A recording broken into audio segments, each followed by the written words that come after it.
NEET 2026 તમે પણ આવતા વર્ષે જ્યારે નીટની એક્ઝામ આપશો તો અત્યારે તમે સાંભળતા હશો કે નીટ 2025નું પેપર બહુ જ હાર્ડ આવ્યું.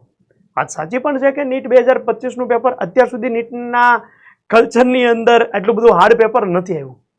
પણ હવે હું તમારી માટે વાત કરવા જઈ રહ્યો છું એ વિદ્યાર્થી નહીં કે જેને નીટ 2025ની એક્ઝામ આપી છે, એમની સાથે અમે ઊભા છીએ. બટ હવે હું વાત કરવા જઈ રહ્યો છું કે જે આવતા વર્ષે ફર્સ્ટ ટાઈમ અથવા સેકન્ડ ટાઈમ જે નીટ 2026ની એક્ઝામ આપવાના છે એને કયા લેવલે તૈયારી કરવી પડશે. જ્યારે અમે ક્લાસની અંદર કહેતા હોય કે બેટા જેઈના પીવાયક્યુ કરી લો, જેઈના પીવાયક્યુ કરી લો, તો ઘણા બધા વિદ્યાર્થીઓ છે ને આ વાતને સાંભળે તો છે પણ કરતા નથી. હવે કંઈક ને કંઈક હવે મને આ બાબત લાગે છે કે રિયલી મારે બોલવી જોશે, કારણ કે નીટની એક્ઝામ, જેઈની એક્ઝામ અને ગુજકેટની એક્ઝામ આ વર્ષે જે ગઈ હે ને, તમામ 2025ની જે એક્ઝામ ગઈ એમાં નીટનું લેવલ ગયા વર્ષ કરતાં પણ વધારે રહ્યું, ગુજકેટનું પણ લેવલ ગયા વર્ષની ગુજકેટ કરતાં પણ વધારે રહ્યું, જેઈનું લેવલ જે હતું એ એઝ ઇટ ઇઝ રહ્યું છે, એમાં કોઈ બહુ લાંબો ફરક નથી આવ્યો. પણ હું એવું કહીશ કે તમામ એક્ઝામ કે પછી જે નીટ હોય, નીટ 2026 માટેની તમે વાત કરતા હોય કે પછી તમે જેઈ 2026 માટેની વાત કરતા હોય કે પછી તમે ગુજકેટ 2026 વિશેની વાત કરતા હોય, તો આ તમામ વિદ્યાર્થી મિત્રો કે જેને આ એક્ઝામ આપવાની છે એ કાન ખોલીને સાંભળી લે. આ વાત મનની અંદર તમારે ફિટ કરી દો, બેસાડી દો અને આ વસ્તુ થશે એ ફાઇનલ છે. હવે જે પેપરના લેવલ દેખાઈ રહ્યા છે એના આધારે હું કહીશ કે બેટા હવે તું નીટ જેઈ શબ્દોને છોડી દે. તારે આ જો એક્ઝામ આપવાની છે મતલબ કે તારે ટેક્સ્ટ બુકની એક્ઝામ નથી, તારે ઈ લેવલની તૈયારી કરવી પડશે કે જેના કારણે તારો સ્કોર સારો બની જાય. પેપર ગમે એવું હાર્ડ આવે, તારો સ્કોર ટોપ 100 માર્કમાં આવી જશે તોય તારું સિલેક્શન થવાનું છે અને છે જ. તો હું એટલું કહીશ કે હવે જે નીટ 2026 વાળા વિદ્યાર્થીઓ છે એ ખાસ સાંભળે. આ વખતે નીટ 2025માં જેઈ એડવાન્સ 2019નો બેઠો પીવાયક્યુ પૂછી લીધો. આ સાહેબ કોઈ ના જોવે, નીટ વાળા વિદ્યાર્થી થોડી ના જેઈના પીવાયક્યુ જોવા જાય.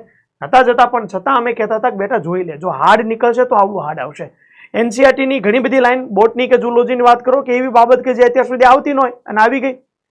તો હવે સમય એ છે કે તમારે તમારી તૈયારીને સામાન્ય શબ્દોમાં નહીં, વિશેષ શબ્દોમાં બનાવવી પડશે. તૈયારી જે છે હાઈ લેવલની હોવી જોશે. તમે જ્યારે નીટની એક્ઝામ દેવા જાઓ છો તો જેઈના પણ પીવાયક્યુ કરી લો, ગુજકેટના પણ પીવાયક્યુ કરી લો. નીટની એક્ઝામ નથી અને સર મારે જેઈની એક્ઝામ છે તો તમે નીટના પણ પીવાયક્યુ કરી લે બેટા. હવે કોઈ વસ્તુ નથી, લેવલ ખૂબ જ હાઈ થઈ ચૂક્યું છે.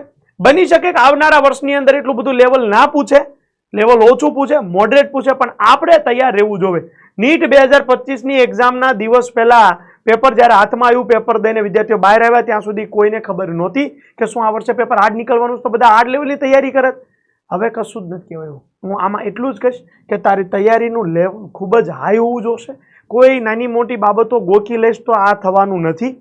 તારે વર્ષ દરમિયાન એક એક દિવસ દરમિયાન બહુ જ પરફેક્ટ રીતે સિરિયસતાથી તૈયારી કરવી પડશે. અને એમાં પણ તારે દરેક ડીપીપી કરવી પડશે, દરેક ટેસ્ટ દેવી પડશે, દરેક લેક્ચર જોવો જ પડશે.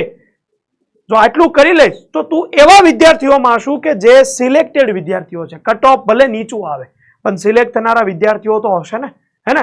તો હું એટલું જ કહીશ કે તૈયારી માટે થઈ જાવ તૈયાર, કારણ કે કરવી પડશે હવે હાઈ લેવલની તૈયારી. પ્રિપરેશન પણ હાઈ લેવલની થશે. અને બેટા બધું જ કરવાનું છે. કોઈ તને એમ કે આટલું ઇઝી કરી લે, હવે એની વાત માનવા જેવી નથી રહી.